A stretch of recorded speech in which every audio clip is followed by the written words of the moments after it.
قصه چی رو میخوری داشتم؟ وقتی که من دارم با این وضعیت نفس میکشم و زندگی میکنم، تو که داری پادشاهانه زندگی میکنی. به قرآن راست میگم آجی، تو میتونی ببینی کار کنی، ولی من نمیتونم ببینم و هیچ کاری کنم. گرفتی چی میگم؟ خدا رو بابت همه چی شکر کن آجی، دیگه قصه نخوری. یه بار 2 تا رفیق میرن خارج از کشور واسه کار، هر ماه 50% درآمدشونو میدادن به خانوماشون که خرجشون در بیاد. چند سال بعد برمیگردن، اولی میره پیش خانومش، میبینه خونه کلنگی بوده که بوده، هیچ تغییری نکرده، ولی خانومش عجب خوشگل شده. میگه خانوم برازنده شما اینجا نیست، بریم واسط قصر بخرم. دومی میره پیش خانومش، میبینه به به خونه چه قصر شده، ولی خانومش پیر و چروکیده شده، ترکیده هستن. میگه چرا این کارو کردی با خودت؟ میگه من صبح تا شب واسه آینده‌مون زندگیمون تلاش کردم. پسر میگه من میرم یه زن جدید میگیرم، تو این قصر زندگی میکنم، تو رم میبرم خونه‌ای واسط میگیرم که کپی قیافت باشه. خواستم بگم اگر نخورید و نپوشید پس انداز بکنید. هیچ آدمی نمیدونه فردا زنده است که تا کی زندگی.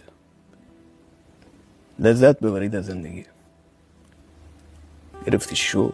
من عاشق خدا هم حاجی، من ارتباط مستقیمی با خدا دارم، ولی به جوونیم قسم هیچ وقت بهش نگفتم بینایی ما بهم برگردون، چون میدونم راضی نبوده نداده دیگه. ولی نظرم اینه که اگر زندگی تغییر نمیکنه، اگر به خدا ببندی یه موقع تغییر میکنه. گرفتی شو؟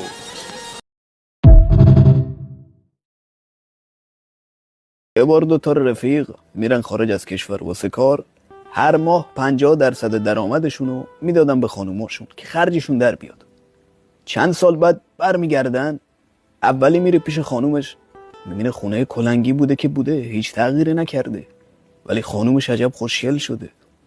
میگه خانوم برازنده شما اینجا نیست، بریم واسط قصر بخرم. دومی میره پیش خانومش، میبینه به به خونه چه قصر شده، ولی خانومش پیر و چروکیده شده، ترکیده هستن. میگه چرا این کارو کردی با خودت؟ میگه من صبح تا شب واسه آینده‌مون زندگیمون تلاش کردم. پسر میگه من میرم یه زن جدید میگیرم، تو این قصر زندگی میکنم، تو رم میبرم خونه‌ای واسط میگیرم که کپی قیافت باشه. خواستم بگم اگر نخورید و نپوشید پس انداز بکنید. هیچ آدمی نمیدونه فردا زنده است که تا کی زندگی. لذت ببرید از زندگی. گرفتی شو؟ من عاشق خدا هم حاجی، من ارتباط مستقیمی با خدا دارم، ولی به جوونیم قسم هیچ وقت بهش نگفتم بینایی ما بهم برگردون، چون میدونم راضی نبوده نداده دیگه. ولی نظرم اینه که اگر زندگی تغییر نمیکنه، اگر به خدا ببندی یه موقع تغییر میکنه. گرفتی شو؟